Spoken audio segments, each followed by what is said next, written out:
going to let in some of the people that are waiting, and we are going to begin. Okay, good afternoon, everybody. Welcome to today's virtual training on admissions and occupancy, starting at 2 p.m. Eastern Standard Time. Today is our fabulous day 2. And I am Corliss Anthony. I'm your training and development specialist for the Native Learning Center. And I'm going to be here in the background helping you guys with any technical issues that you might have and providing you with some of the resource materials, okay? During the presentation, you're going to see that we have a few buttons on the bottom part. So if you hover your mouse, these should pop up for you to turn your camera on and off. During this presentation, we actually have you guys muted, but feel free to use the chat box right there next to the participant list to ask any questions that you might have and leave us any comments that might pop up, okay? Now, if you want to look a little bit in further, you are going to see that you can change the layout of how you see the presenter. So you can change it to gallery view, or you can spotlight the presenter and her presentation. And you can also turn on live captions in case you need to just follow along reading with what's being presented, okay? Your training materials are going to be on this webpage. I will be sharing that with you guys in the chat shortly.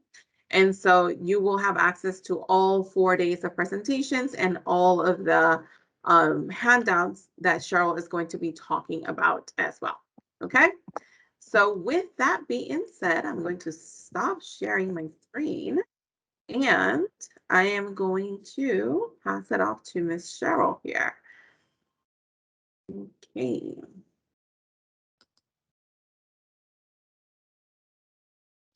Can you see that?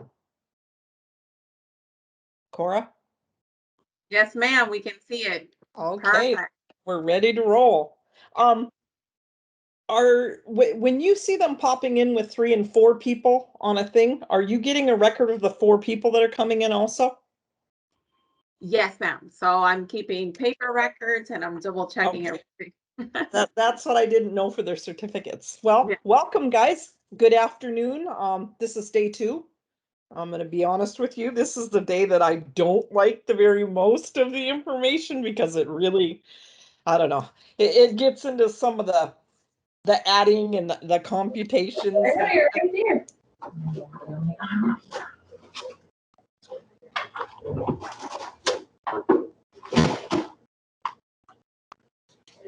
I'm probably going to end up getting someone else.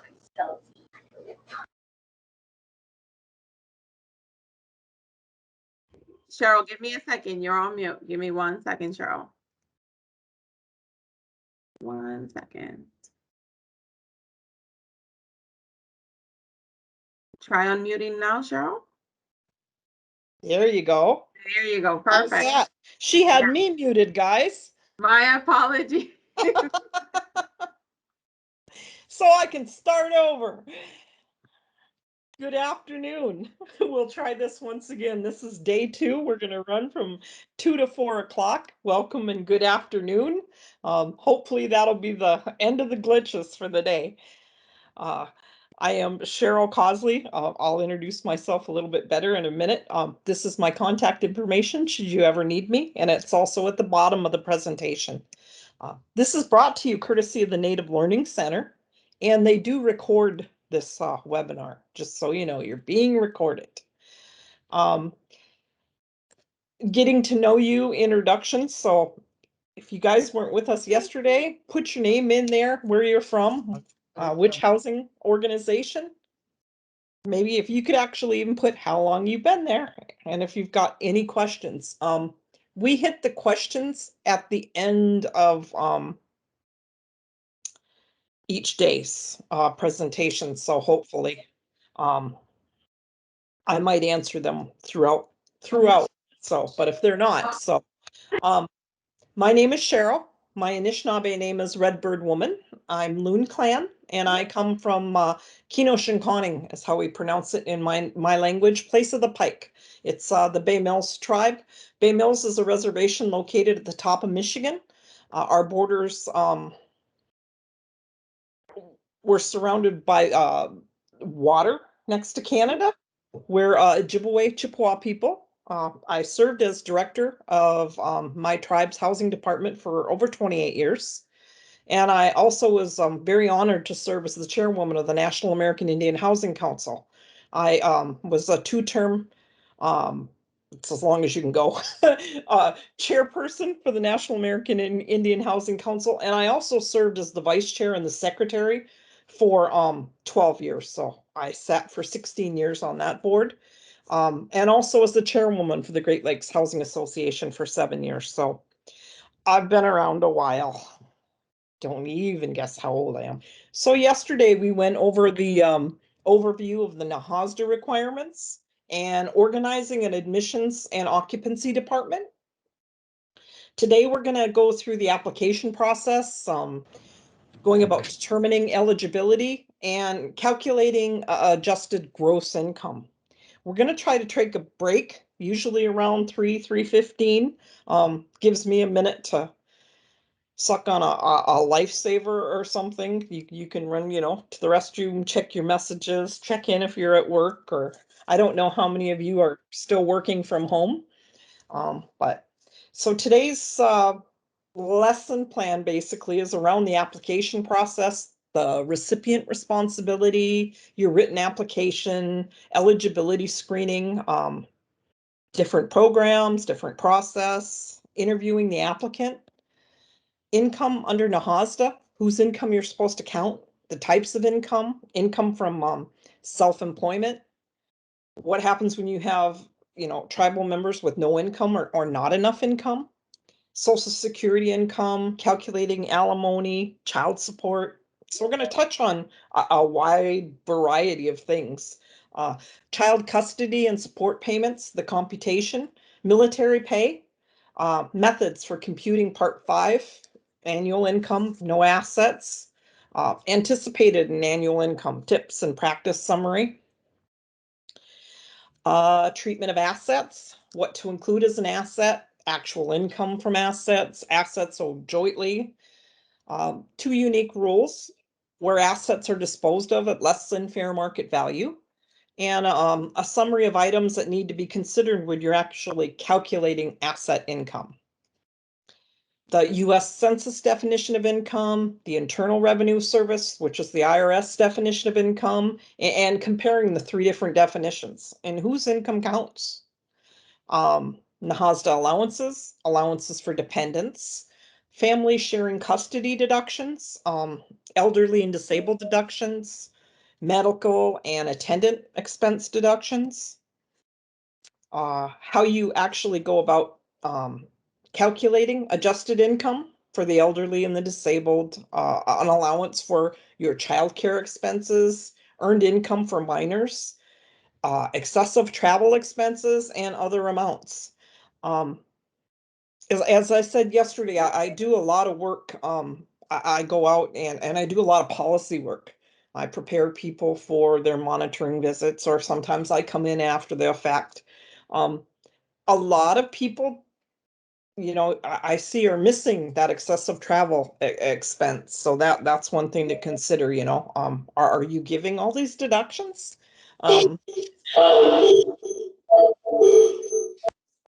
Calculating adjusted gross income, so total tenant payments, low income total tenant payment computation issues, flat rates less than 30%. When is a family considered low income? Calculating assistance for non-low income families, and these appendices. Cora will tell you in the chat again, and we'll hit upon it upon the end. These are all available to you. There's actually one more that you can't see here, which is the 200 language. It'll give you a link to the website where you can actually print it or keep it on your laptop. And that's basically anything to do with procurement, but it also applies for occupancy. That book is quite lengthy. This is it printed. I would please recommend that you guys get those on your computer. They're a lot easier actually if you download them and have them on your desk. But that one's, you can't see it, but it's there when you go onto that website. And 1 and 2 is the statute and the regulations. So if you don't have those documents on your desk, please, if you get nothing out of it, do it so you know when you see some form of guidance and it tells you to go somewhere, you have the ability to go there and see what the regulations actually say. 1 and 2 aren't that big. This is both of them together. So, like I said, please do that. But there's a lot of stuff in here. We have sample job descriptions, program guidance that is going to be referred to, sample down payment assistance forms, dwelling leases, collection policies, corrective action letters, client action plans if you're doing counseling, rehab policies, a lot of sample forms in here. So please at least use them and think about downloading them. So we're going to get into section 3, which is your application process and recipient responsibility. So the most important contributions are for you to get the correct determination of eligibility, that house payment, and your other housing assistance. You have to make sure that you get the correct information provided to you by the family. Effective owner verification, interpretation of the information provided. So you have to make sure that you're collecting it properly and documenting it. Correct application of NAHASDA regulations by you as the recipient. The challenge for you as a recipient is to create a system, your policies and your procedures, the questions in the format, who's doing your interviewing of your new tenants coming in. Do you just hand them a form or do you actually have an interview process? Reflecting our requirements, while you make sure that it's fair and consistent with everybody, the way you implement it. I remember having to sit down early on in my job and go through the application process because it took me about 6 or 7 minutes to realize I was handing a packet to somebody who couldn't read. Now, you don't come across that in this day as much, but you still do. Or somebody not very versed in the English language, if you're from a very traditional setting. So make sure that you have people there that are willing to take that time and to go and make sure that they understand your application so they have a fair shot at it. You're there to serve them. They're so important. I know sometimes they're very frustrating, but you wouldn't be there if you didn't have those tenants. And just think about those little brown babies. You want them snuggled in a bed and nice and safe. And that's what I always did. So make sure that it's fair and consistent. So the same amount of attention goes to whoever's walking through your door. Not all applicants, even willing ones, provide complete and accurate information. Some in this day and age, it's really hard. They want people who are on unemployment to go through the internet to file for their unemployment or their phone, and you need money to have those or to put in for a job. Well, a lot of our people, depending on the luck that they're having at the moment, don't have access to things. So you might have to help them get that documentation. Be willing to do that. That's what we're there for, is to help them. I used to file unemployment for my tenants. They didn't have a computer or internet. So I had someone in the office. The majority of the time it was me. They felt comfortable sitting with me, and hey, you're going to get your payment that way if they get money. But be there for them. So provide that complete and accurate information. Not all recipients collect the data needed actually to achieve your desired results. So sometimes recipients have to rely on a process that include, your written application, a program application process. You should have that laid out because we have a lot of turnover sometimes in our staff. A definitive screening process, an interview process is, like I said, does somebody go out and do an actual interview with them, and at what point? So your written application, you have to have one. It's required of any person or household that's applying for housing assistance. That applicant should sign and date that application. A staff member should actually time and date stamp and initial the application to determine when it was received. Now, being received and being complete is two different things, so make sure that you have a process to determine which is which. Unless your waiting list is closed, the staff should accept every application processed to the, that extent necessary to determine that eligibility. Prior to taking your application and during periods where that waiting list is closed, consider maintaining an inquiry list. A lot of people don't do that. They just keep a wait list no matter how long it gets, of those households who are interested in receiving assistance. Make it clear that an inquiry does not constitute an application and does not determine the date and time for purposes of positioning on the waiting list. So they're saying for that, you would have, okay, somebody came in and actually expressed interest. I would rather have the whole application myself, but that's up to you. Some people do keep that. They've got a list of people that went and maybe took an application, didn't bring it back. I guess you could contact them in the future and see if they're still interested, but there's such a thing as an inquiry list. So your application may be completed by either the applicant or a member of your housing staff. Like I said, you can sit there and have somebody who's more versed, sit down with them and walk them through it. Have a checklist of what you need and say, okay, before this is complete, check, check, check. We're going to need you to get this stuff. Do you have a plan for getting it? Do you need any of our assistance? So that written application, the recipient is responsible for developing your own application so you can make it yours. Make sure you ask about that conflict of interest if they're related to anybody on your staff or your tribal council or your housing board. These forms should capture and organize the information needed so you can make a determination about eligibility if they're actually, eligible for your programs. You need to know the total household annual gross income, what their characteristics are. Are there 6 of them? Are there 4 of them, except for in the summer, there's 2 children that come home, the appropriate size, the location, if you have housing spread out through wherever. Are you only interested in this particular area, or would you be willing to go anywhere? Whether that family is suitable for participation within your housing program, in accordance with your selection criteria and your policy that's listed, and whether or not that applicant actually qualifies for an established preference. So your application serves as a guide for effective interviewing, which additionally supports if you find out that the same questions are asked of all families. So that way it's, it's the same each time. It provides a paper trail for false statements. So if they lied to you from the get-go, it's in writing, and and it provides proof that you did ask these questions. You had these discussions with them. So your eligibility screening for eligibility, it involves that consideration of all those factors, such as your program requirements, your income restrictions, your established preferences. And even though those factors can be locally determined, a written eligibility policy provides specific guidance regarding procedures for determining what your eligibility is.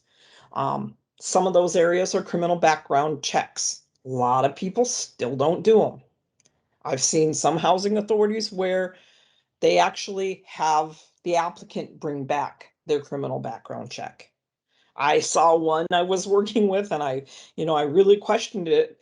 They said, we need 5 years of criminal background, and they had me redoing their policies. And I'm like, why would you only want to know 5 years of somebody's criminal background? You ask for that whole thing. And if you decide that you as a body are going to waive things that are over a certain amount, but don't, stop it at 5 years. That made no sense to me.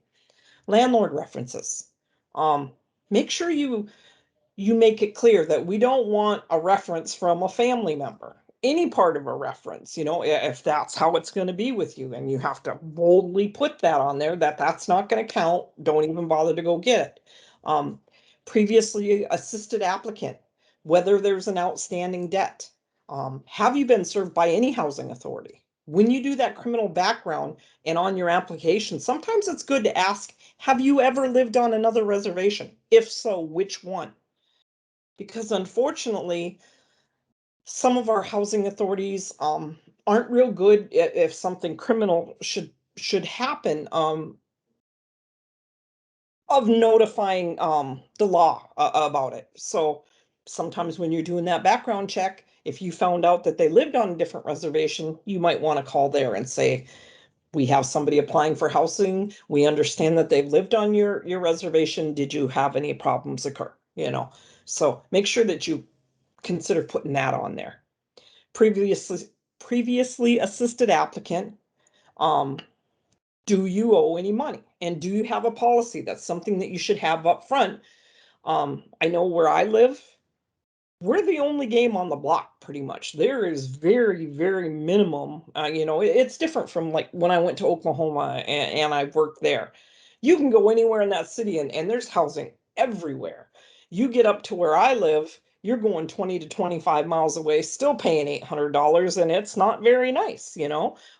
That was one of the reasons we had the state police trying to come out and live within our fair market housing. So if they trash your house or they leave with an outstanding debt, yeah, you might write it off your books, but you tell them they're not allowed in your housing programs until that balance is paid in full. So you make sure you ask that question, and you should probably adopt that policy. So you don't want to get stung twice by the same person.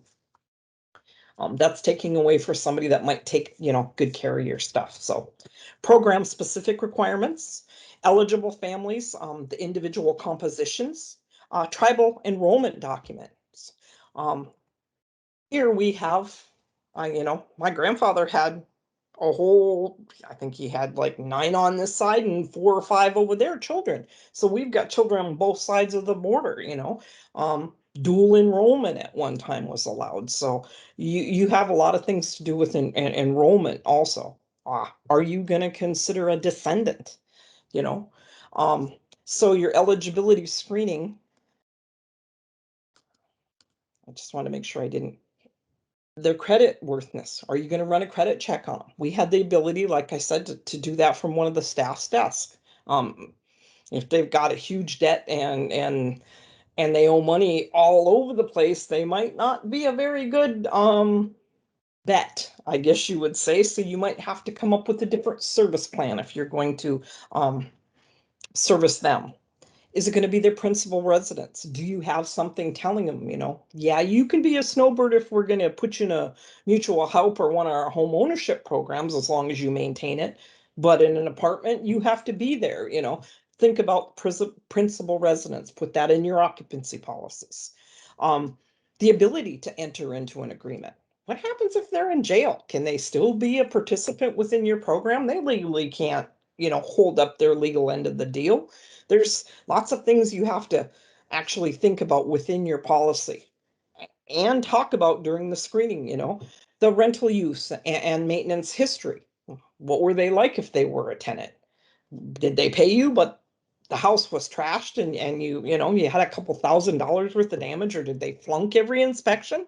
You know, you can actually, if you bring them back in, say, I want to triple the amount of, and your inspection is going to go to every 3 months or every month, or, you know, you put an addendum on that lease and you have the ability to make your rules.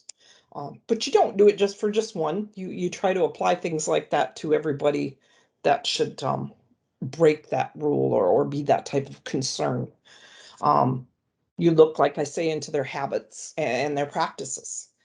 I had a tenant who was a mechanic, and I went in and they had, you know, a motor hoisted up on the second floor. No, that's not allowed. Make sure you discuss that with them if that's what you know they did do. I had a trapper once. Oh, what a smell when I walked in. You know, you leave those traps and those bodies and those skins out of that unit. They're not allowed in there, you know. So those are things you also have to screen for and prepare for if you're going to bring them in as a tenant. Their employment stability, or you know, we come from a place where we have a lot of commercial fishermen. They don't work in the winter. They can't, you know. Our tourist trade is dependent, you know. We have a peak season around here. It's usually May to October. We got snow on the ground, you know, before Halloween. So there's not a lot of employment stability during the winter. Social Security numbers. Are you going to require them? And of what age, you know? Birth certificates of newborn. Is that going to be a stickler? Or are you going to say you have until the baby's a year old to provide it and still count them? You know, marriage license, divorce decrees. Those are certain things. Even though it's not required, it's still good practice to require that head of household, your spouse, your family members. This particular, they said 6 and up, we would like to have the Social Security numbers to, and if they don't have it, we need you to supply a written certification that it's never been assigned. Otherwise, we need you to complete, and you have this long to provide that Social Security number. It's a discussion that you have to have with your tribal council or your board of commissioners. Are we going to be a repository? Yeah, you're going to find that out. They're not going to be able to find something. They're going to say, you know what? The housing authority has that birth certificate. I know they've got a copy. They've got a copy of my Social Security card. I can't find it. It'll make it easier to get a new one if I can give them a copy. We had no problem with that. It used to annoy some of the employees, but you know, we're there to help them. So that's a discussion you have to have. Are you going to be their repository? But hopefully you will. So, different programs, you have different processes. So your application process is going to vary basically depending on what type of assistance you're offering. Exhibit 3.1, we're going to see that illustrates that general process. Remember, all cases, you have to first determine who's eligible. So interviewing an applicant. So no matter how expertly designed the questions posed to an applicant may be, you can interpret it, or they can interpret it in a different way. To ensure completeness and accuracy, an application actually should be reviewed when you take it back in. You know, somebody takes the time to bring them into the conference room or wherever your area is and go through that application with them. You know, make sure that, why did you answer it this way? Do you have this? You know, so you ensure that completeness, that accuracy. That application review should be supported with your staff. Make sure you have that person sign off who it was. You know, they might not be here 9 months down the line, but we need to know who did that, who actually went through and did that interview. So interviewing is actually one of the most important skills in your housing process when performed effectively. It'll either encourage or discourage compliance, cooperation, and honest disclosure. Make sure that you have a fraud warning within your application so they know what kind of penalty they can actually get should you have to, you know, go after them. Or, you know, good interviewers actually have to possess people skills. You don't put your cranky person up front doing that process. Everybody's got one. I had one that, you know, after a while you discover you shouldn't have them answering the phone or the front face of your organization. You want a happy person there that, you know, the person that calls and collects your money. You make that somebody that's easygoing and people don't feel bad talking to them. You sometimes, the majority of the time, you'll hire somebody for one skill and you'll end up finding what they excel at and moving them over into that. So those interviewers have to have people skills. They have to know how to, you know, process that data and document it. Analysis skills. They have to demonstrate an interest in their family and their circumstances. Don't put a hoity-toity look down your nose. They're better than everybody in that position. Make sure that, you know, they pay attention. So this is basically just a sample of an application process. You know, if they're pre-screened, if they're pre-selected. Make sure you do your orientations, your move-in inspections. the application process, how they get up, checking on their background stuff. So that's what that is. One way of remembering important purposes of an interview is by using that acronym called CAVE. The interview plays an essential role in the collection of complete information, the analysis of that information, determine that verification requirements to resolve any discrepancies you basically have, verification of that information. They're going to tell you that they make this much. You still have to go out and verify that they do. Education of your applicants and your tenants of what is required and how your program actually works. You're not here to give them free housing, you know. I'm not there for my maintenance man to take care of every one of your needs. You know, you're responsible for the following things. So effective intake results in the selection of tenants who will likely comply with the lease, follow program requirements, appreciate your housing assistance that you're giving them. And if you have poor intake results in the admission and you get problem tenants, it's going to cost you and your program more. So pre-interview. Interviewers set the tone. They build that trust. Make sure you use a checklist to establish ground rules for that interview.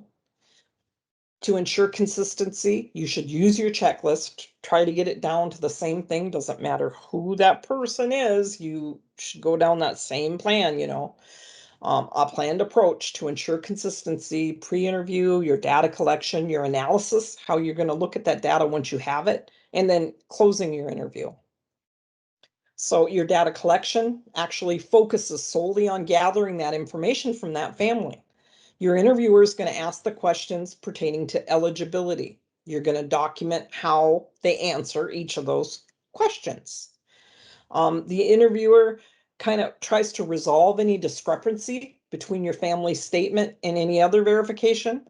You say you make this much and you work 40 hours a week, but I've got 9 weeks worth of check stubs and they're 30 to 34 hours max. You know, are you really anticipating you're going to make this much money?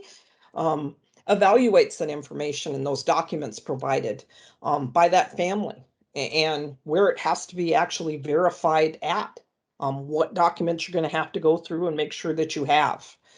To determine whether that family has to provide any additional documents. Okay, you came in with 1 social security card and 2 birth certificates and there's 9 of you. We've got work to do here, you know.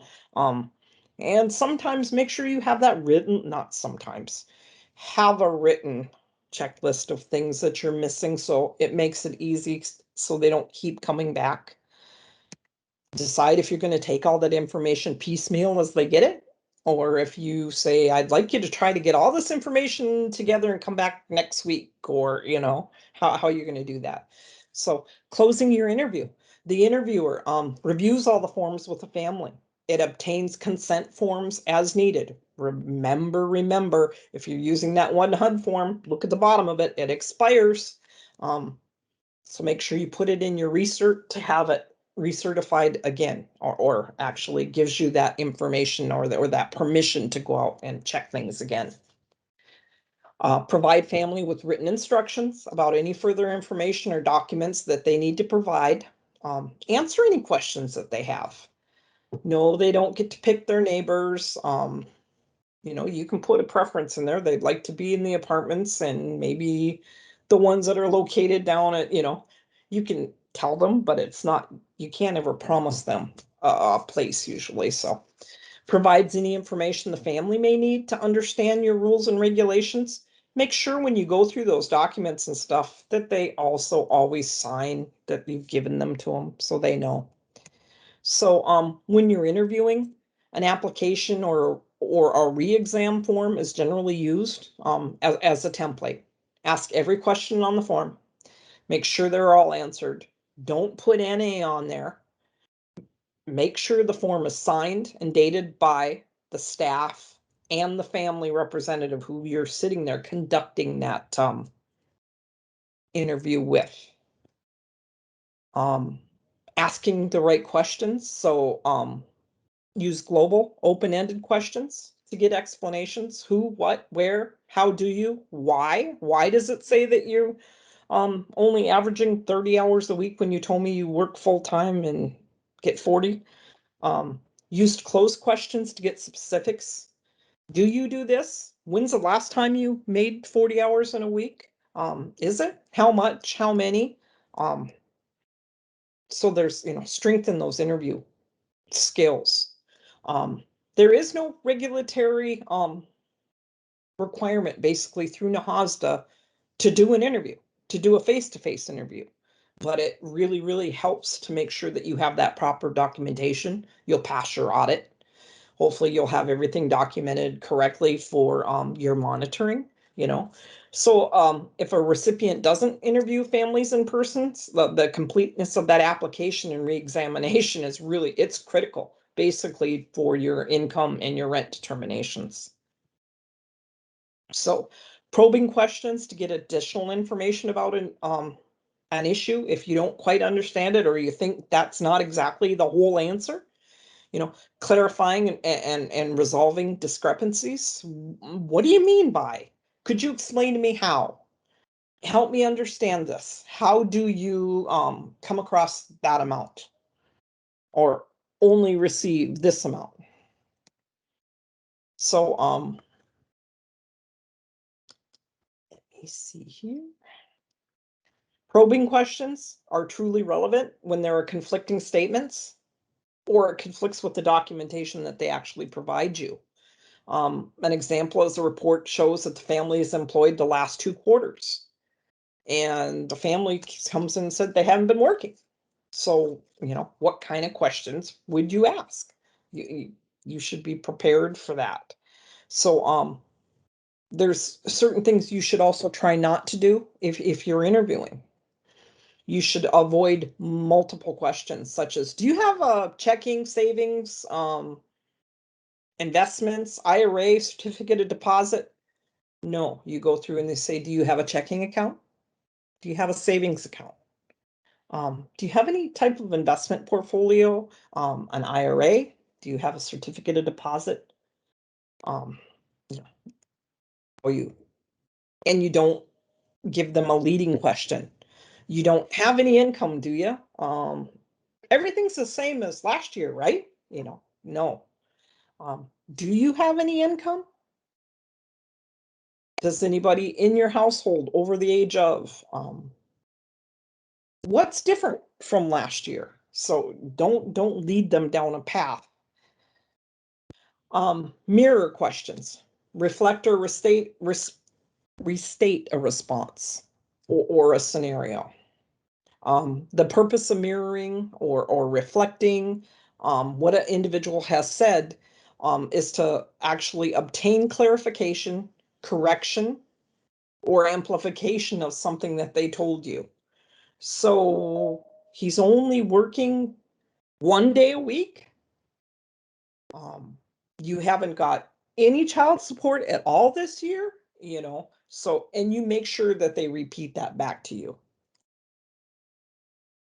So determining income eligibility.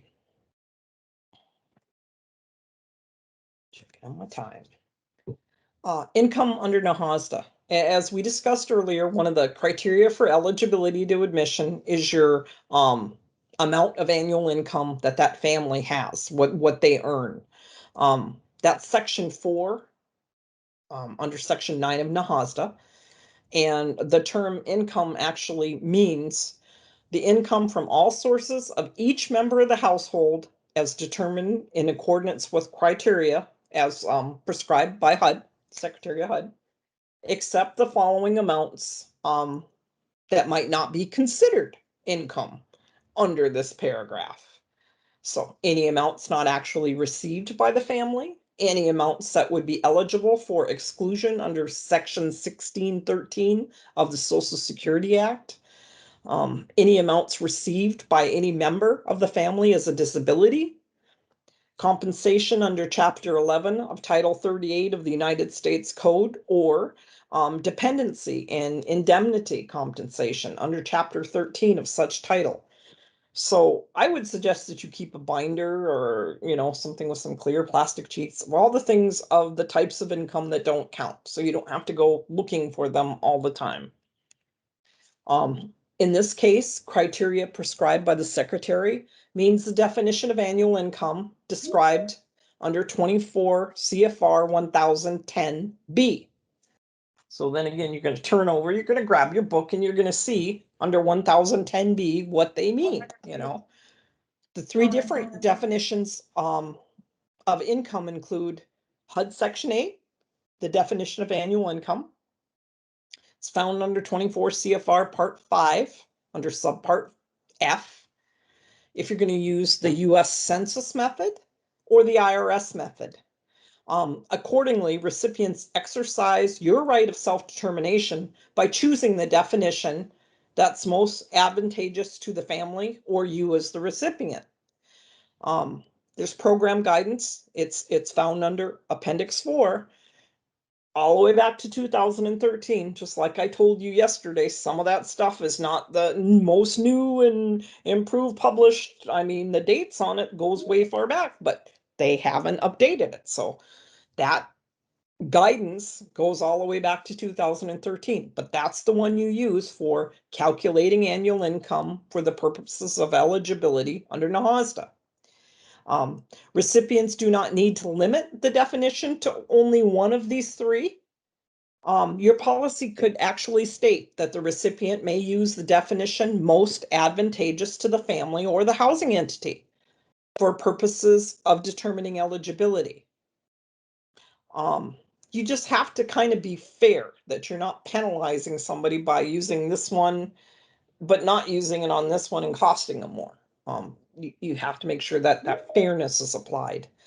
Although each method is going to be discussed separately, the method typically used prior to NAHASDA, so 1996, was the Section 8 definition. It was also the method currently used by the majority of housing programs out there, besides, ours. We're going to begin the discussion with HUD Section 8 and that Part 5 definition. So, like I said, you don't need to limit that definition to only one of the three. You can actually make sure that your policy reads that the recipient can use a definition most advantageous to the family or the housing entity for those purposes of getting the definition there. So, annual income defined in 24 CFR Part 5 is provided within Appendix 14. It's used by a large amount of federal programs, including NAHASDA. Annual income is used to determine your program eligibility. And in some programs, actually the level of assistance that household's actually going to receive. The definition of annual income is the gross amount of all of income of all the adults in the household that is anticipated to be received during that upcoming 12-month period. Each of the the phrases in that definition is key to understanding the requirements for calculating annual income. So gross amount, those are the for those types of income counted, gross amounts before any deductions are given or used. Okay, so that's your gross amount. Your income of all adult members, household members. The definition of annual income contains income inclusions, so types of income that you're supposed to count, and actually exclusions, so there's types of income that you don't consider, you don't count, you don't make part of that calculation. There's anticipated to be received, so the Part 5 annual income definition is used to determine eligibility and the amount of federal assistance you're going to provide. So you as a recipient has to use a household's expected ability to pay, not what they made last year, what they expect to make next year. So you have to therefore use that household's expected ability to pay rather than past earnings when you estimate the housing assistance needs. So whose income do you count? So knowing whose income to count is as important as knowing which income to count. Exhibit 422 will summarize that.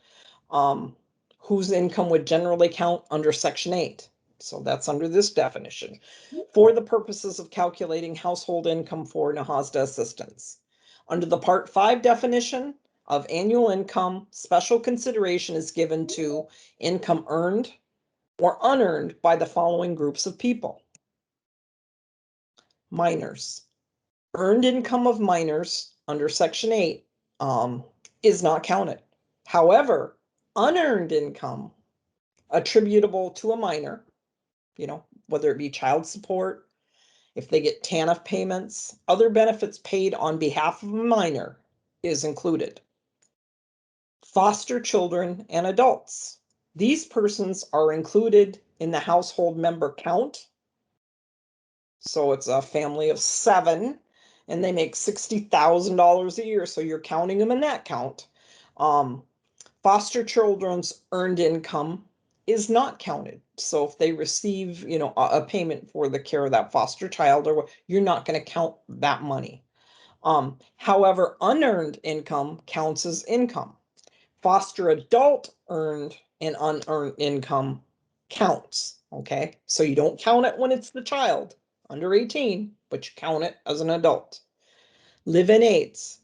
If a household includes a part or a paid live-in aid, whether paid by the household or a social service program or the tribe supplies them, that income of that live-in aid, even though they're in that household of 6 for $60,000 or whatever, you do not count their money regardless. You don't count it. Okay. Persons with disabilities. During the annual recertification of a household's income, recipients are required to exclude from annual income certain increases in the income of a disabled member of a qualified family residing within one of your assisted units, or someone you would provide tenant-based rental assistance to. Adults, students living away from home.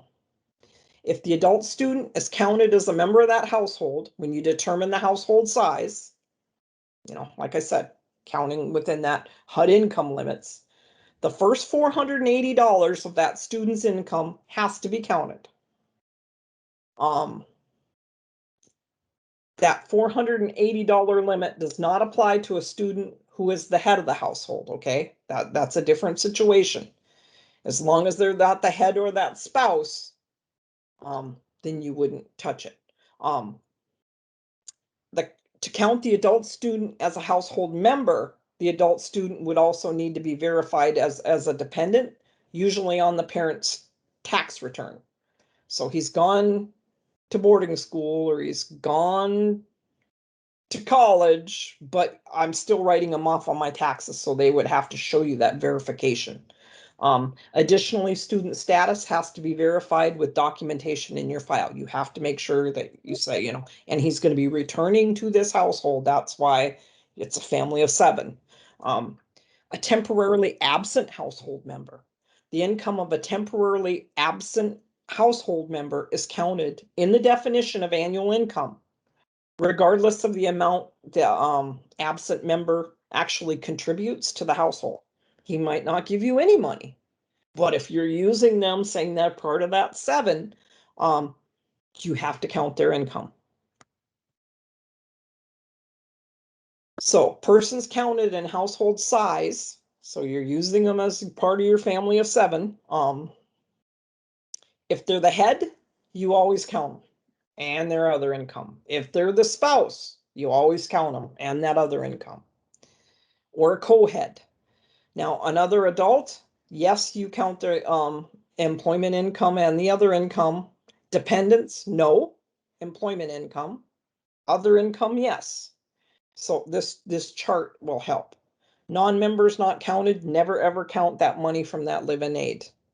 Foster children, depends on if they're an adult or if they're a child. So it's that 18-year-old threshold, remember. And then what we talked about with that full-time student. So, a construction worker, as an example, he's employed at a temporary job. He's working on the other side of the state, okay? He earns $600 a week. He keeps $200 a week and he sends that $400 a week home to his family. How much do you count? Well, you would count because he's it doesn't matter. Even though he's located away, you're going to count all of his income. Doesn't matter what he sends home, you're going to count that whole 600. Okay. Unless specifically identified as a temporary or a permanently absent household member, recipients should determine if a unique household situation should be considered permanent or temporary. So what is a permanently absent household member? If a household member is permanently absent from the household, your spouse that's in a nursing home, you don't expect them to come back.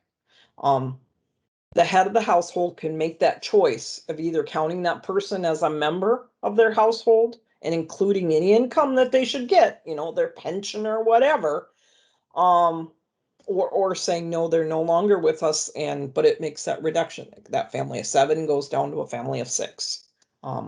So that household income and specifying that person is no longer a member or not, that's a conversation that you have to have, which is sometimes difficult. Types of income to count. A comprehensive list of income that is included and excluded from calculations for annual income when using Part 5 is updated by HUD when changes are made. Congress usually makes those changes, believe it or not. So the last program guidance, 2013-05, it's under Appendix 4, calculating annual income for the purposes of eligibility. Like I said, I'd have a little binder. I would have that one in there, and then you continue to add to it. There's also program guidance 2013-05, which explains lump sum periodic payments received by any natives, basically, in the Cobell versus Salazar case. There's all sorts of different little caveats in there that you should look at and read and make sure that they don't apply to any of your, especially maybe might not apply to any of your tribal members, but you might have another native living within a household that it would. So NAHASDA actually identifies the following exclusions. So types of income that you don't count. Any amount not actually received by that family. Any amount that would be eligible for exclusion under Section 1613(7) of that Social Security Act. So print that off, put that in that binder for your exclusions. This relates to certain amounts received from the U.S. that are attributable to underpayments of a benefit due for 1 or more prior months. Any amounts received by a family member as disability compensation under Chapter 11, but there's very, very specific rules here. That's why I say you keep that and you keep those program guidances in there. If you have a question about them, call your HUD office. That's what they're there for. They're there to help you. And then usually get it in writing. Save your email, print it, stick it in the back of that binder. It'll help you for any further audit or HUD monitoring by somebody else. I always try to give that little bit of advice. Always try to get it in writing and print it and keep a copy. Exclude any payments that are expressly excluded from annual income under those exclusions. A sample type of income that could be included or excluded is provided in Exhibit 4.4. See why I call for a 3 o'clock break? It's giving me a headache already. No, I don't know how you guys do this full time. Admissions and occupancy, especially the ones that do the calculations. I know some of you guys have the computers, so you just pop it in there as long as it's programmed. It's wonderful, but it's a hard job. Give you a cadoos out there. So the net income from operation of a business or a profession, including self-employment, you use that income to calculate the annual income. Net income is the gross income less their business expenses. Interest on loans, depreciation computed on a straight line basis. And there's important considerations when you're calculating net income. In addition to net income, any salaries or other amounts distributed to family members from the business, cash or assets withdrawn by family members is still supposed to be counted. The key there is family members. Must be counted except when that withdrawal is a reimbursement of cash or assets invested in that business. So that's why I say your job gets hard under some circumstances when you're going through this stuff. Thankfully, the majority of our tenants don't come under some of these scenarios. Principal payments on loans, interest on loans for business expansion, capital improvements, other expenses for business expansion, or outlays for capital improvements are not also, they're not supposed to be deducted when you're calculating that net income.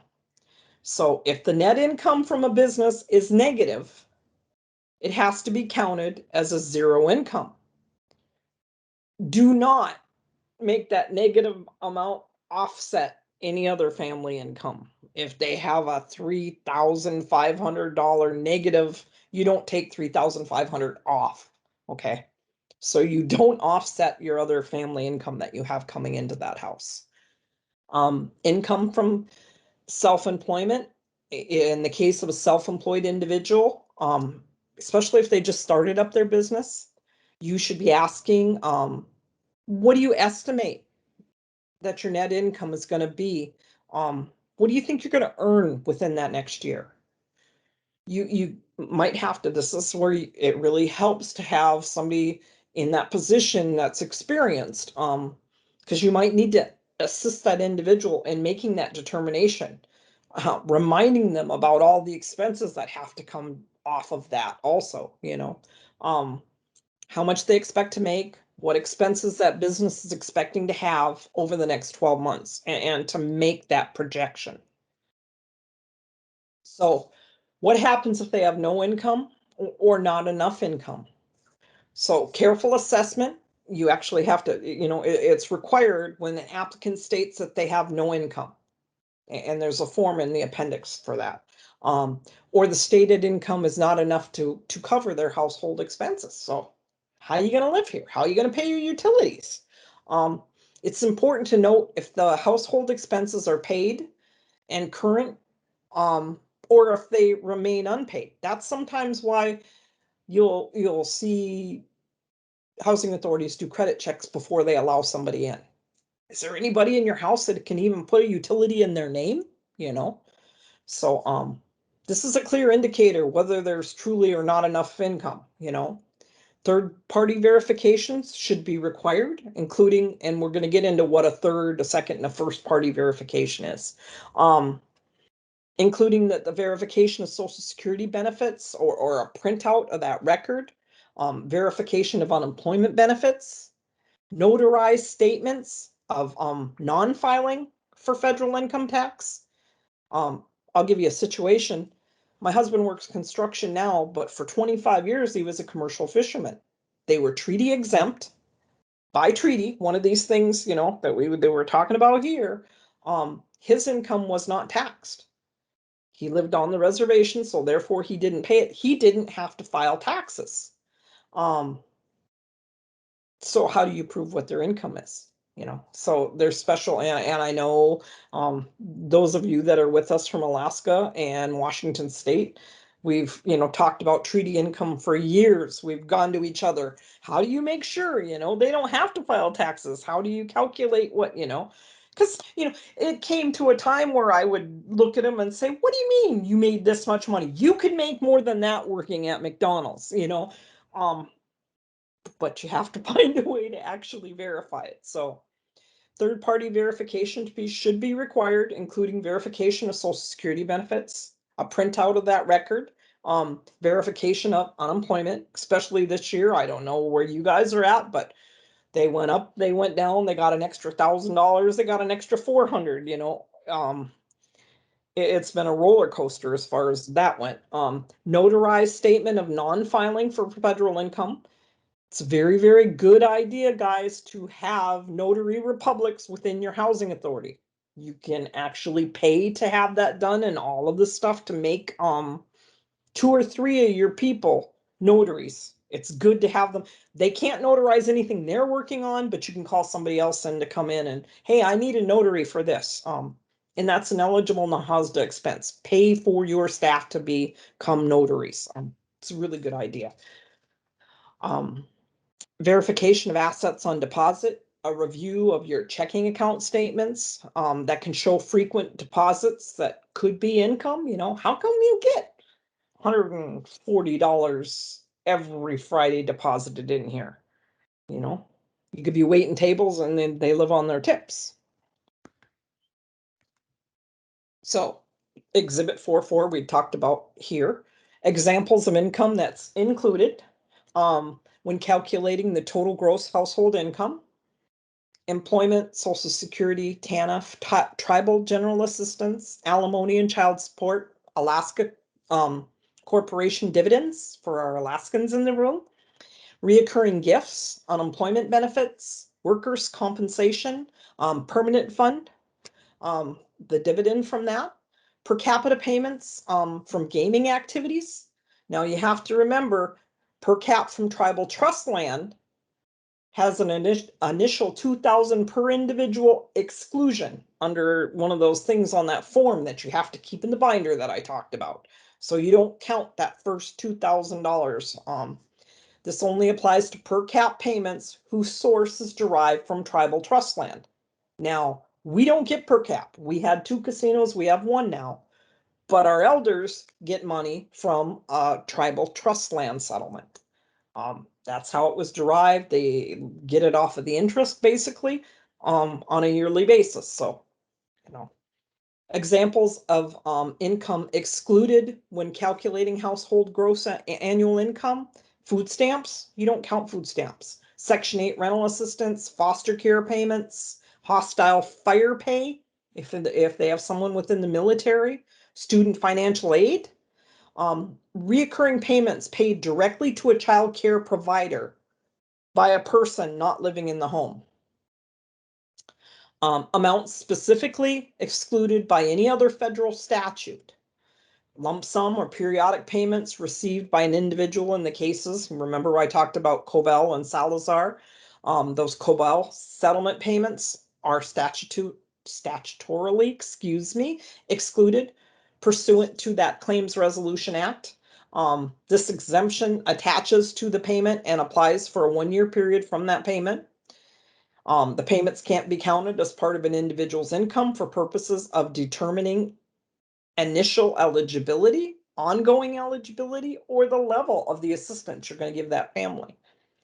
For more information regarding exclusions to specific Indian tribes, make sure you look at that guidance 2013-05, calculating annual income for eligibility purposes. Veterans benefits excluded from income for NAHASDA program eligibility. That program guidance is 2011-15. Compensation for a veteran of any member of his or family or service-connected disability. So I would probably have somebody start a binder, go through this section because you can have the PowerPoint if you need it, find every one of these and stick it inside that binder for further use. Okay, I'm going to 61, try not to lose my spot, but we're going to go on break. It's 3:04 until 3:15 and we'll start back up, okay? Everybody good with that? Sounds good. Okay. So while we're the break, if you guys are people use computer, please go ahead. Every person that so track it for attendance purposes. Okay. Cora, you're coming in and out for some reason. I think it's because let me do this. Give me 1 second. Is that better? Yeah. So again, if anybody's sharing a computer, that's perfectly fine. Just please type in the chat every participant's name so I can keep track for attendance purposes. by the end of the week for those certificates of completion, okay? Or if you are under your housing authority's name logged in, please type in your full name so that way I can track attendance, and then we will see you guys back here in 10 minutes at 3:15.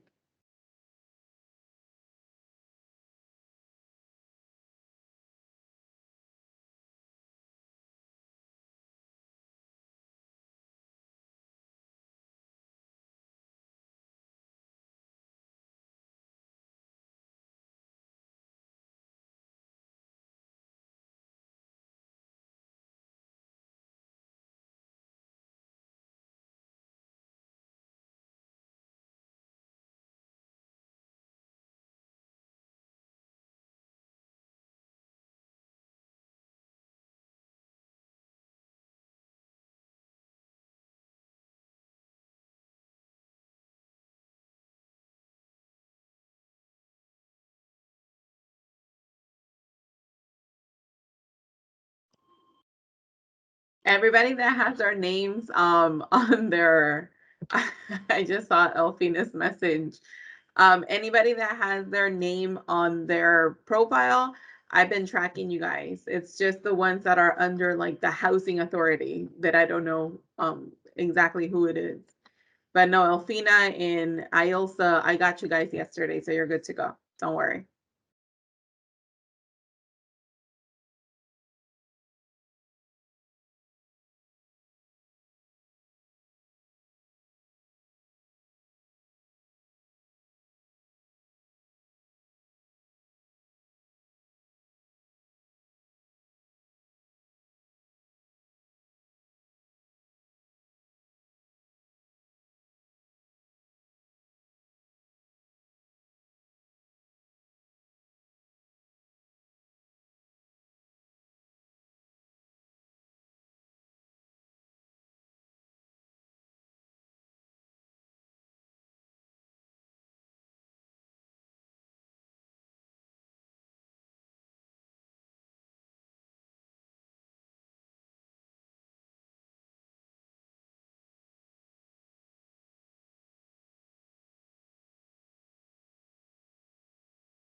Okay, welcome back, everybody. Cheryl, we actually got 2 questions in the chat, so I'll make sure to bring those up at the end. Okay. For you to address, and it's almost 3:15, so if you're back with us, go ahead, and if you want to turn your cameras on, and let's get this ball rolling. Okay.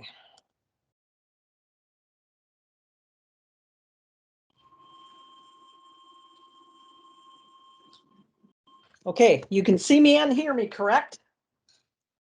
Yes, ma'am. Okay. No income or not enough income. So an assessment of all the information available will allow you as a recipient to make an informed decision to either accept or deny the application for assistance. Go to Exhibit 4.5 for an example of verification suggestions. Appendix 15 also provides a sample questionnaire that you can use when you're verifying no income. It's a good form if you don't have one. Perhaps think about utilizing that. Exhibit 4.5, that declaration of no income. Declaration of no income issue. A husband, wife, and 2 children apply for assistance. The wife is not on any tax returns, no verifiable income, or any other sort of paper trail to use as documentation. What alternative documentation is required to prove she is without income to contribute? So the recommendation would be that both adults sign a third-party release of information before you proceed processing that application. You verify the applicant's zero income claim. You can request several of the following, your IRS form 4506T. I think there's a sample of that in there to verify either income or non-filing for federal income tax. A verification of Social Security benefits or printout of the record. Verification of unemployment benefits. Verification of assets on deposits. Make sure you use, that same bank as a spouse. Credit report. So there are certain rules that assist in determining the correct monthly amount to use when calculating the income from Social Security benefits. Use the monthly amount before the Medicare amount is deducted. Use the monthly amount after adjustments for past overpayments. You never count on those. Use the monthly amount when the expected cost of living adjustment is included. If it's been announced at that time, you're qualifying your individual. COLA is usually announced in October by Social Security, and Social Security direct or Social Security benefits can actually be delivered to the recipients via a direct express or a debit MasterCard account. It creates a scenario where you would count the income being received from Social Security and count the balances on the card as an asset. You're not double counting because you would only count interest that's being earned on those card balances, if any. Just as you would count the interest on any other Social Security fund that had been deposited within your bank or an interest-bearing checking and savings account. So calculating alimony, child support. So alimony and child support that have been awarded by the court have to be counted unless that person is designated to receive these payments, can demonstrate that they're not getting the payments and that they have actually taken legal action through your court or your child support enforcement agency to attempt to collect those payments. So not only do they have to show you that they're not getting it, but they have to show you that they've tried to go through the proper process to get those payments. So if that recipient has a court order and is not receiving any payments, but they haven't attempted to enforce collection, then you have to count that money. You have to count that full amount of that court-ordered support when calculating that gross income. If the recipient has filed proceedings to collect the court order payments and they're getting a lesser amount or none, you can actually count as a third-party verification to obtain the amount that they've actually received, what they've got. rather than what they should be getting. But like I said, that caveat, they have to be trying to get that money actively with those enforcement attempts. If the support is being paid through a welfare agency, the family may not receive the full amount, as the welfare agency will use part of the funds to offset the cost of those welfare benefits that individual is receiving. The individual is entitled to receive the child support, may receive what is known as what they call a pass-through amount instead of that full amount of the court-ordered child support. In those cases, you only count that pass-through amount toward that household income. So calculating alimony and child support, court-ordered, you'd include it all. Third-party verification, use the sum of the last 12 months. If they're in arrears, use what they made in the last 12 months, but they have to have proof that they went after it. If they haven't received it in that case, then you wouldn't count it.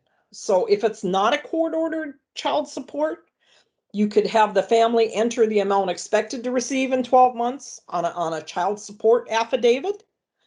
Have family enter the amount expected to receive. Arrears wouldn't apply because you're projecting, and you have that family fill out that child support affidavit. So Wendy has a court order requiring her ex-husband to pay $200 a month in child support. She has pursued collection through the local child support enforcement agency, which provides a printout showing what she got for 6 months. How is the income from the child support calculated? You take that total amount of those 6 payments, you determine that monthly average, and you annualize the monthly average.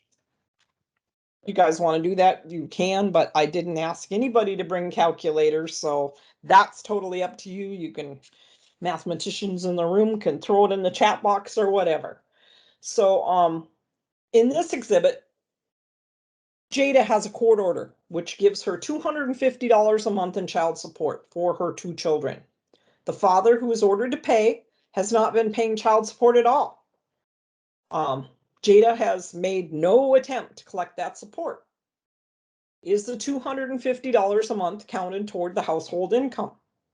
And the answer there would be yes, because she has not gone and attempted to get enforcement on the collection of that support. So that be the caveat. If they don't get it, they have to prove where they went and tried to get it through the court or whoever. Military pay. All military pay is counted, except for hostile fire pay. The Housing and Economic Recovery Act, all the way back to 2008, it's called HERA, included a special provision that allows for the exclusion of housing assistance pay in some counties that have military bases nearby. So there's an IRS notice 2008-79.6, which contains a list of military bases, okay? They are confirmed by the IRS to have met requirements necessary to allow for the exclusion of housing pay. The notice also states that the following list is not meant to be exclusive, and any qualified military installation within the meaning of 142D2B4, which satisfies the percentage of the requirements, would be eligible to receive a similar treatment regardless of its failure to be included in that first list from way back in. So therefore, any of you within the audience, if you live near a military installation, it could actually qualify for the housing pay exclusion, even though it's not listed. Unfortunately, right now that list isn't very long.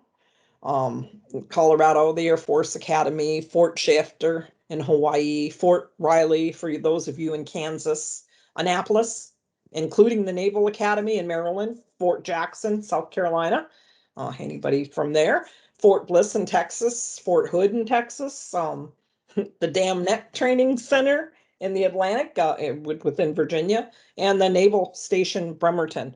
But you can look and make that determination if you should have an installation close to you. So methods for computing that Part 5 annual income, no assets. So once all sources of income are known and you verify them, the reported income's got to be converted to an annual figure. Appendix 16 actually shows you, and it provides a detailed instruction on the various ways to calculate income. The following is a brief summary of how to calculate income. Converting periodic wages to annual income by multiplying, your hourly wage by the number of hours worked per year, 2,080 for a full-time employment, 40-hour week, no overtime. Your weekly wages by 52, your bi-weekly wages, you multiply it times 26, semi-monthly, paid twice each month by 24, and if it's monthly, it's 12. To annualize other than full-time income, you multiply the wages by the actual numbers of hours in the weeks the person's expected to work. And because gross pay will differ from week to week, you kind of have to determine what that average week's pay will be to project that gross annual income. There's a formula that could apply. So steps 1 and 2, you would list the gross salary earned for each pay stub, submitting and noting the week ending date. Add all of the amounts listed to get a total. And then you would divide the total amount by the number of the stubs you have to get the average. And then you would take the total divided by number of stubs by the average weekly rate. Multiply the average weekly rate times 52, if they're getting paid on a weekly basis for the projected annual income. And you divide it by the annual rate by 12 months to get that projected monthly amount. So this is just another calculation here you can use and look at it. I'm sure the majority of you know how to calculate rent, but talks about Alice going to the grocery store. She submitted the following 4 pay stubs for income verification. So you'd list that gross salary for each pay stub, add all the amounts to get that total, $906.75. Then you would take $906.75, she gave you 4 stubs. So it's divided by 4, brings it out to $226.69 a week. You take that, times it times 52, that gives you a projected annual income of $11,787.88. You would take that, divide it by 12 months, so your projected monthly income is $982.32. So there's a couple of more exhibits for 11 and 12 that provide examples that demonstrate how Part 5 annual income definition is applied to household circumstances. So in this case, Clifford Clue. He is a roofer. He works from April to September. He doesn't work in rain or windstorms. His employer can provide information showing you the total number of regular and overtime hours Clyde worked during the previous 12 months. To calculate his anticipated income, you use the average number of regular hours over the most recent 12 months, multiplied by his current regular pay rate, plus the average number of overtime hours with his current overtime rate. Same thing here. Now, calculating anticipated annual income. This will give you 2 different scenarios, and it's up to you to make a determination how your facility, your housing entity wants to do it. A teacher's assistant works 9 months annually, receives $1,300 a month. During the summer recess, she's no longer teaching, but she works for Parks and Recreation. She gets $600 a month for doing that. So you as an owner can calculate that family's income using one of the 2 methods. You can calculate the income based on 15,600, so 1,300 times 12 months. And then you would turn around and have her come in when she's no longer working at the school, and you do an interim recertification to recalculate that family's income during the summer months at a reduced annualized amount. Okay, or the owner can conduct, you can actually do the calculation 9 months at the one wage, 3 months at the other, and using that second method, you wouldn't have to have them come back in and do that interim reexamination.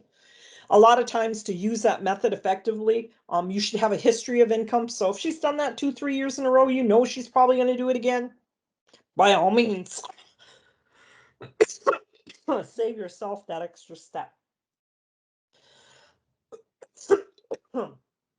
Anticipated annual income. Sorry, guys.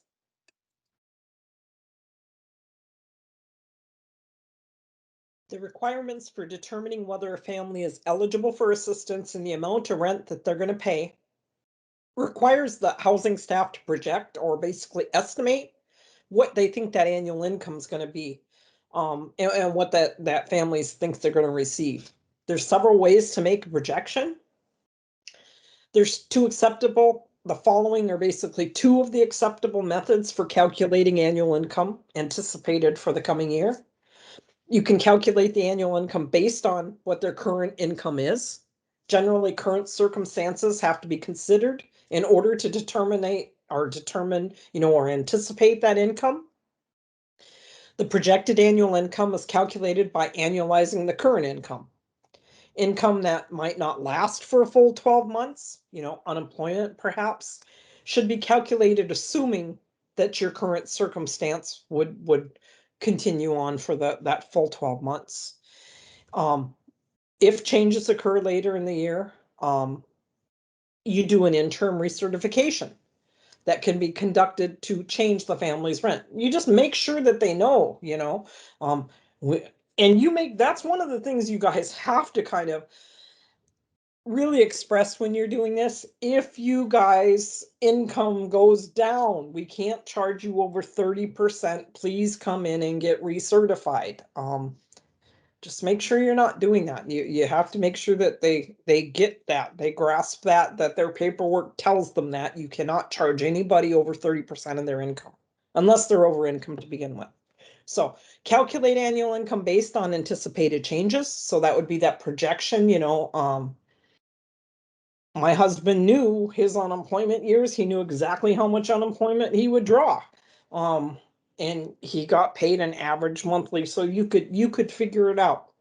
So you calculate that annual income based on those anticipated changes through the year. If information is available on changes expected to occur during the year, that information is used to determine the total anticipated income from all known sources during the year, if the information is available, and then you use the present circumstance. So, treatment of assets. Some assistance programs require that a family spend down assets before they can participate. There is no asset limitation for participation under NAHASDA.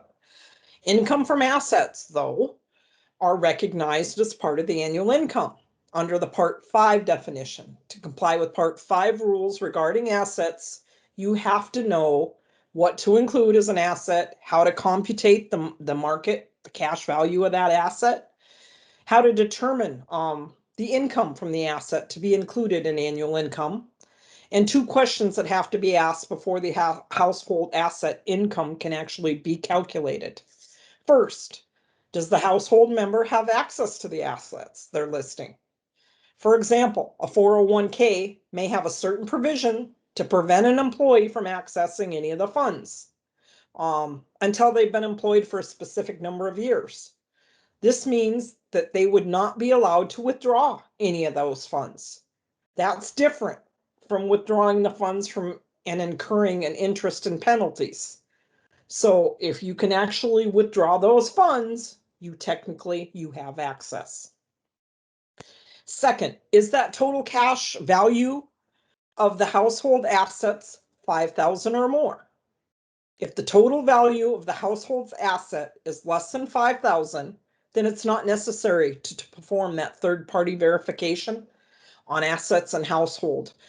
They can self-certify as to the total value of the assets by signing an under 5,000 asset certification form. If the total value of the assets is less than 5,000, then only the actual income from the assets, if any, is counted. If the household, listen to me, if the household's total assets are valued at over 5,000, then each asset will need to be third-party verified And the income from those assets will be determined by comparing the actual total income from the assets and then the imputed income using HUD's 6% passbook rate. So what do you include as an asset? In general, an asset is a cash or non-cash item that can be converted into cash. A summary of items that are and are not to be considered assets are shown in Exhibit 413. It's the income earned, so therefore it's the interest on the savings account, not the value of the asset that is counted in annual income. 6 months of the most current consecutive checking account statements and 1 month of the most current savings account statements are the minimum requirements to document assets. All pages of these statements should be included, must be included, basically. So, included. Oh, shoot, didn't mean to do that, guys. I was trying to make it go up. Included. Savings accounts, checking accounts, money market, 401k, IRAs, real estate ownership, mutual funds, and whole life insurance. Excluded. You don't count the jewelry. Personal property, the vehicle used on your regular basis, jewelry, furniture, clothes, interest or in Indian trust land, assets lost in a divorce, foreclosure, bankruptcy, assets disposed of for fair market value, term life insurance, and assets that the applicant cannot, it's not accessible. Now, if you have a Corvette on blocks that's showroom, that might be considered an asset. I think that's why they say, you know, the drivable used on a regular basis. Exhibits 414 through 421 provide examples that demonstrate how income from assets is calculated. Market value and cash value assets have both a market value and a cash value. The market value of an asset is simply its dollar value on the open market. For example, the market value of a share of stock is the price quoted on the stock exchange on a particular day. A property's market value is the amount it would sell for on the open market. This can be determined by comparing the property with similar recently sold properties. An asset's cash value is the market value less reasonable expenses required to convert that asset to cash, including penalties or fees for converting that financial holding. Any penalty, fee, or transaction charges levied when an asset is converted to cash, as actually you would deduct that from that market value to determine its cash value. Penalties charged for premature withdrawal of a certificate of deposit, the transaction fee for converting a mutual fund to cash, or broker fees for converting stocks to cash. Costs for selling real property, settlement costs, real estate transactions, fees, payments of mortgages, liens against the property, any legal fee associated with the sale of that real property are deducted from that market value to determine equity in real estate. We don't have a lot of people that have those assets, thank goodness. Well, I shouldn't say thank goodness, but it's harder on you when they do. What to include as an asset? Under the rules of Part 5, only the cash value rather than the market value of an item is counted as an asset. If more than one person owns an asset, recipients must prorate the asset according to the applicant's percentage of ownership. If no percentage is specified or provided by a state or local law, recipients prorate the asset evenly among all the owners. If an asset is not effectively owned by an individual, you don't count it as an asset. So they can actually generate income. For the purposes of determining an applicant's income, the actual income generated by the asset. The interest on savings or a checking account is what counts, not the value. You don't count the $5,000 in the account. You count the $4.28 it earned in a dividend payment that month. The income is counted even if the household elects not to receive it. For example, if an applicant elects to reinvest the interest or dividends from an asset, it is still counted as income. As with other type of income, it's included in the annual income calculation. the income that's anticipated to receive for the asset during the upcoming 12 months. There are several methods that you can use to approximate the anticipated income from the asset. Many recipients are surprised to learn that checking account balances, as well as savings account balances, are considered an asset. This rule is not intended to count monthly income as an asset. Rather, it's a recognition that some households keep assets in their checking accounts. To avoid counting monthly income as an asset, recipients must use the average monthly balance over a 6-month period as the cash value of the checking account. To obtain the anticipated interest on a savings account, the current account balance can be multiplied by the current interest rate applicable to the account. Alternatively, if the value of the account is not anticipated to change soon and the interest rate has been stable, a copy of the IRS 1099 shows past interest earned, and you can use that form. That might be a lot easier. Okay, assets owned jointly. If they're owned by more than one person, prorate the asset according to the percentage of ownership. If no percentage is specified, or provided by state or local law, prorate the assets evenly among all owners. We kind of went through that up here. If an asset is not effectively owned by an individual, you don't count it. An asset is not effectively owned when the asset is held in an individual's name, but the asset and any income it earns or accrues actually benefits somebody else who's not a member of the family, or that other person is responsible for income taxes incurred on income generated by those assets. So assets owned jointly, determining which individual has ownership of an asset requires collecting as much information as you can, making your best judgment possible based on that information. In some instances, but not all, knowing whose Social Security number relates to the asset could help identify that ownership. Recipients should be aware that there are many situations in which Social Security numbers connected with an asset does not indicate ownership, and other situations where there is ownership without connection to a Social Security number. So determining who has contributed to an asset or who is paying taxes on the asset may assist when it comes to IDing that ownership. There's the two unique rules for most assets. Calculating cash value and the income from the assets is straightforward. Special rules, however, been established under two circumstances: situations and whether the asset produces little or no income. Assets that are disposed of for less than fair market value. So when an asset produces little or no income, the rule assumes that a household with assets has an increased payment ability, even though they do not currently produce income. So Exhibit 414 actually will illustrate that rule. So when calculating income from assets, use the 6%. That's the passbook rate, HUD's passbook rate. The rule only applies if the total cash value of all the assets is more than $5,000. The following examples illustrate how imputed income from asset calculation is applied. When I first didn't have my mic on today, what I stated was, this is my least favorite part of the whole 4-day thing. So if you can bear with me and get through this part, this is the part that this is the section that I really don't love doing. But the rest of it, the next 2 days, is much better. So, for example, a household owns land that is not rented or otherwise used to procure or produce income.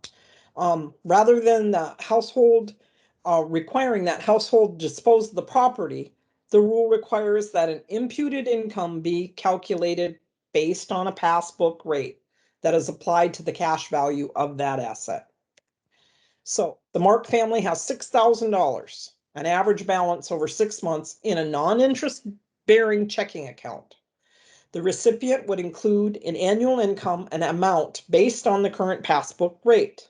The calculation would be 6,000 times 0.06, because we're doing 6 months, equals $360.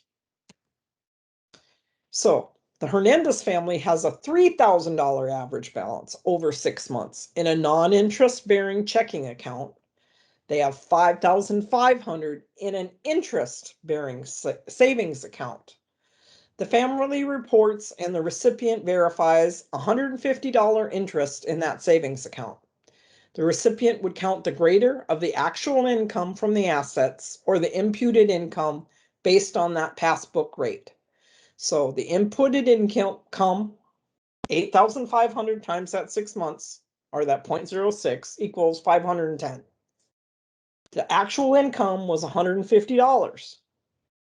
Included in the annual income would be 510. You have to go with the imputed income. You count the greater of the actual income or the imputed income base. The Smiths have 600, average over 6 months again, non-interest bearing checking account. No income from the assets would be counted because the family has no actual income from assets. The total amount of all assets is less than $5,000. So when you dispose of those, less than fair market value, when you dispose of an asset for less than fair market value on the open market in an arm's length transaction, you have voluntarily reduced your ability to afford housing. So under Part 5, the rules require, therefore, that any asset disposed of for less than fair market value during the 2 years preceding your income determination would be counted as if you still had that asset. So the amount to be included as an asset is the difference between the cash value of the asset and the amount that was received, if any, in the disposition of that asset. So consider the following example. Each applicant has to certify whether an asset has been disposed of for less than fair market value. Assets disposed of for less than fair market value because of a foreclosure or bankruptcy, you wouldn't include within that calculation, okay? In the case of a disposition as part of a separation or a divorce settlement, that disposition will not be less than fair market value if your applicant is the one who receives or received the consideration and measurable, if they're the one that got the dollars, if they're the ones, the recipient of that. So Mr. Jones cashed in stocks to give a granddaughter funds for college in August of 2021. The stock had a market value of $4,500 and a broker fee of $500 was charged for that transaction. So you take that market value of $4,500, you take that broker's fee off, remember all those charges. So that cash value to be considered would be $4,000. The $4,000 in assets would be counted for any income determination for 2 years. Remember I told you that? So for 2 years, so until August of 2023 now. Looking forward, 2 years from the time he disposed of it. So if Mr. Jones had no other assets or no other income from assets, it would be included within his annual income because the cash value of the asset was less than $5,000. If no other assets brought it up over that 5, you wouldn't count it. However, that imputed income calculation described previously would be required. So, example 2. Mrs. Dutch sold a piece of property to a family member for $30,000 on July 1st of 2016. It was valued at $75,000. It had no loans against it. Market value was $75,000. She paid $3,000 in settlement cost, less the sales price of $30,000. So you would consider that cash value at $42,000. That $42,000 would be counted as an asset for any income determination until July 1st of 2018. So for 2 years. That $42,000 would be combined with the cash value of any other assets she has, and an imputed income calculation would be required, that passbook rate. So So, summary of the items that need to be considered when you're calculating asset income. Are all of the household assets under 5,000 or over? If they're under, there's no need to get third-party verifications, and the only actual income from those assets, if any, is just added to the household income. If no, then all the assets have to be third-party verified. The greater of the actual asset income versus that imputed asset income has to be used using that HUD 6% passbook rate. And it's added into the household's income. Asset income is determined using interest, dividends, rent to calculate the amount the asset is earning. If the asset does not earn any income, it's a non-interest bearing checking account. You don't include any income for that asset. Count asset income from all assets held by household members, including the assets of minor children.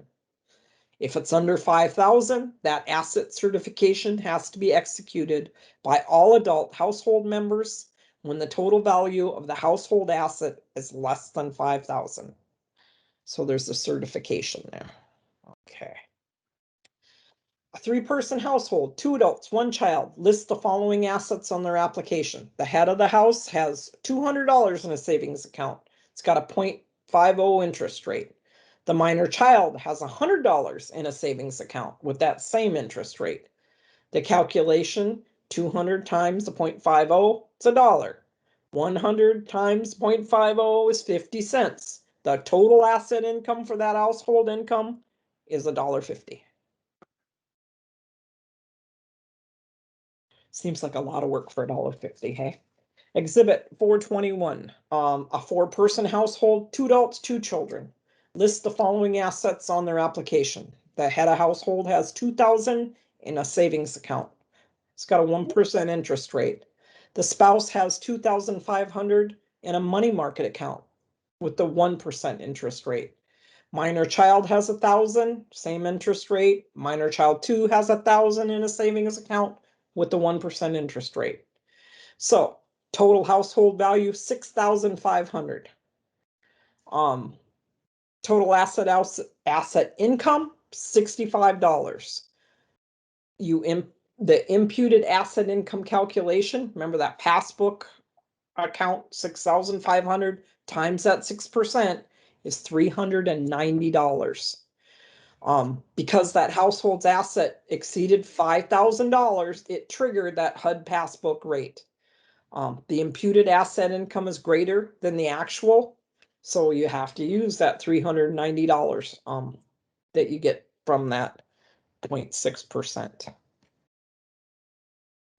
Anticipated income and tips and practice. The requirement for determining whether a family is eligible for assistance and the amount of rent the family will pay require housing staff to project or estimate the annual income that the family expects to receive. Several ways to make this projection. The following are 2 acceptable methods for calculating annual income anticipated for the following year.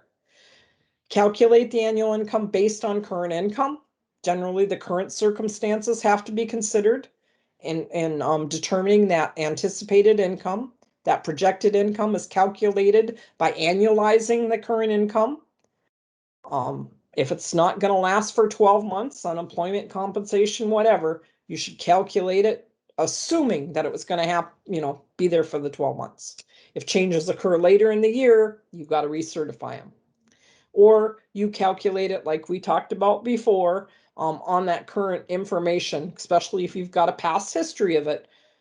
They're going to work the summer as a teacher. They're going to work, or the other months as a teacher, they're going to work the summer in the park. She's going to make this much income here and this much here. You do it all at once and then you don't have to recertify them. Census definition of income. Annual income is the algebraic sum of amounts received by the family or the household, the head or the spouse, and all other persons 15 years and older residing in the household, regardless of relationship. This is under the U.S. Census. Annual income includes, but is not limited to, wages and salary, including the total money earnings for work performed as an employee during the calendar year, wages, salary, armed forces pay, commissions, tips, piece rate payments, cash bonuses earned before deductions were made for taxes, bonds, pensions, union dues, all of it. So it's before they take them all out. Non-farm self-employment income includes net money income, gross receipts minus the expenses from one's own business, a professional enterprise or partnership. Gross receipts include the value of all goods sold and services rendered. Expenses include cost of goods, purchased rent, heat, light, power, depreciation charges, wages. That's my warning, and it scared me again. And salaries paid. Farm self-employment income, net money income, gross receipts minus operating expenses from the operation of a farm or by a person on his or her own account as an owner, renter, or sharecropper. Gross receipts include the value of all products sold, government farm programs, money received from the rental or farm equipment to others, incidental receipts from the sale of wood, sand, gravel, operating expenses, feed, fertilizer, seed,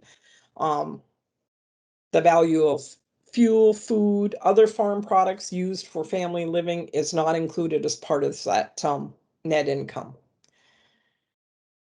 Cash wages paid to farm hands, depreciation charges, cash rent and interest on farm mortgages, not state and federal personal income taxes. So interest dividends on net rental incomes include the interest on your savings bonds and dividends, your stock holdings, membership associations, net income from rental or property, receipts from boarders, lodgers, net royalties, periodic payments from estates or trust funds. And your Social Security income includes pensions, survivor benefits, permanent disability insurance payments made by the Social Security Administration prior to deductions for medical insurance and railroad retirement insurance checks from the U.S. government. Medicare reimbursements are not included. Public assistance income includes supplementary security income payments made by federal or state, tribal, welfare agencies to low-income persons who are age 65 years of age or older, blind and disabled, aid to families with dependent children, general assistance, separate payments received for hospital or other medical care. Vendor payments are excluded from that item. Retirement and disability income includes retirement pensions, survivor benefits from a formal employer, labor union, federal, state, county, other government agency, disability income from sources such as workman's comp, companies or unions, federal, state, local government, U.S. military, periodic receipts from annuities and insurance, regular income from IRA and I don't know how to say this, KEOGH plans. I could never pronounce that one, guys. Under the census definition, unemployment, it includes unemployment, veterans, VA payments, alimony, child support, contributions received periodically from people that don't live in the household, military family allotments. You have to count their net gambling winnings and periodic income other than earnings. Money received, this doesn't count now. Money received from the sale of a property, unless you were engaged in the business of selling property. The value of income in kind from food stamps, public housing subsidies, medical care, employer contributions. Withdrawal of bank deposits, money borrowed, tax refunds, exchange of money between relatives in the same household, you don't count that.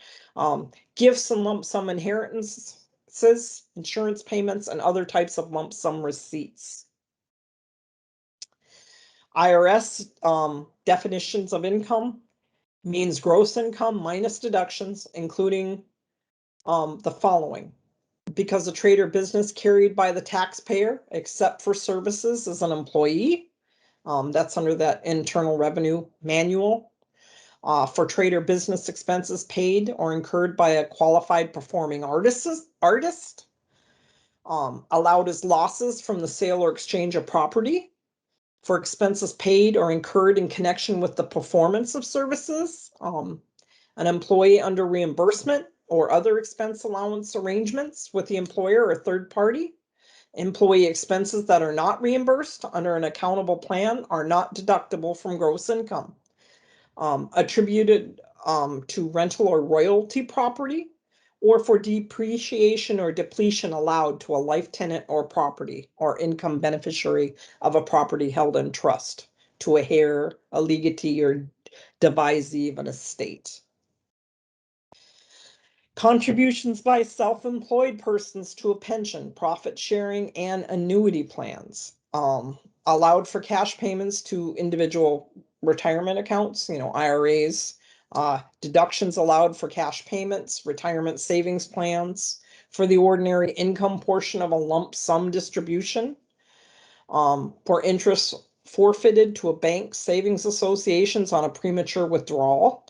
Alimony payments, amortization of reforestation expenses, and for certain repayments of supplemental unemployment compensation benefits to a trust described, and then they give you the code number 501c9. The law is so fun to read, guys. And there's a lot there. For jury duty pay, for moving expenses, for the purpose of clean fuel and vehicle refueling, for interest on education loans incurred on or before August 5th of 1997, for contributions to a medical savings account allowed by 220, code section 220, for expenses paid or incurred by a fee-based state, local government official for services performed. The adjusted gross income figure you can find within line 7 of the IRS form on 1040. So that's where you would look for it. The major differences between Section 8 Census Long Form and the IRS 1040 definitions of annual income can be broken into the following categories. A reminder about using all 3 definitions. Housing programs can use more than one within their program and its entirety, but you have to make sure that the applicants and their programs and activities are all treated equitably. Can't benefit one and not somebody else. So whose income counts depends on the definition of income that you have adopted, your specific program requirement. Remember that earned income and unearned income counts, but not for all ages. An example of unearned income is gaming dividends that must be counted for determining eligibility. However, your policy can allow for the exclusion of gaming dividends in the calculation of the monthly rental payment. Depends on how your policy is written. Make sure you have the meeting minutes to support it if you're going to do something like that. That's just an extra break time thing, guys. Comparing the 3 definitions, many housing programs have the most experience with HUD Section 8, so that's what they usually steer to. It's been used for many years through many programs. Types of income to count. Some differences between the 3 definitions. Child support payments are not included in that IRS 1040 definition of income. The IRS Form 1040 definition allows for the deduction of alimony payments. Inheritance and insurance settlements are included within HUD Section 8, that asset calculation, but they're not included in the census or that IRS form. And treatment of assets, Section 8 definition of annual income requires that special computation. And the census long form and IRS 1040 definitions do not require that calculation. However, incomes from certain kinds of assets can be included under all the things. And I know I went through a lot of it, but you do have my PowerPoint should you need it. And I am going to tack this on to tomorrow's. It's a very, very small portion. So why don't I take questions right now? Okay. I'm gonna go ahead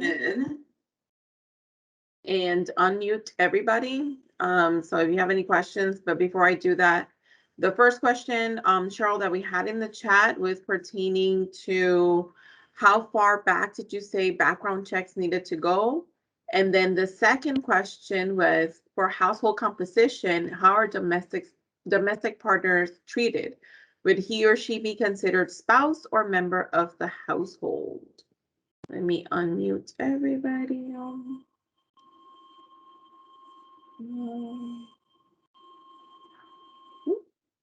Yeah. Allow my. So if you want to go ahead and unmute yourself, Cheryl, and then you can answer those two questions, and everybody else, you have the ability to unmute in case you do have questions. She did it to me again, guys. She keeps muting me just so she can talk. No, I'm teasing.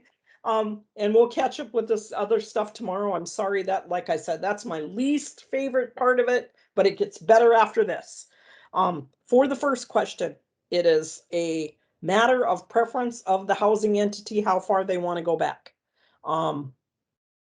Like I said, I just did policy for somebody who only went back 5 years, and I questioned why. You can waive whatever you want, but you should really know what kind of criminal background they have. But there's nothing even mandating that you do a criminal background. So that one is totally up to you. Now, the second question, what was it? Oh, shoot. Then I'm going to have to unmute myself. No, you're fine. Okay. The second question was about for household composition, how are domestic partners treated? They are considered they are considered the second part of the household, and you count them. They're the primary two. It's just like you're married to them. Do you understand that?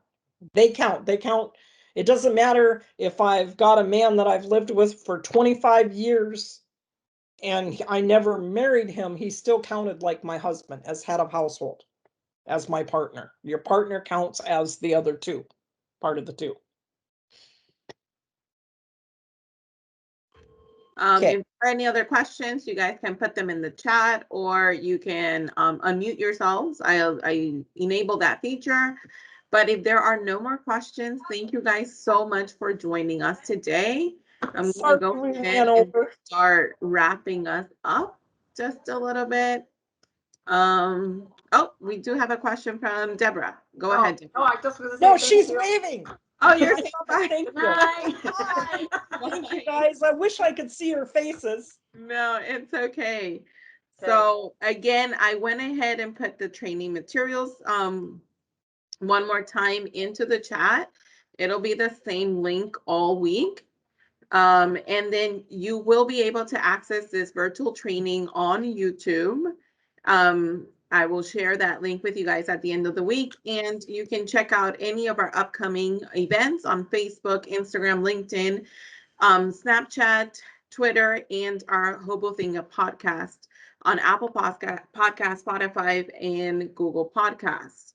And thank you so much for joining us again. I will see you guys tomorrow. Have a great afternoon. Cora sounds like a NASCAR driver. Going through your sponsors. Thank you, guys.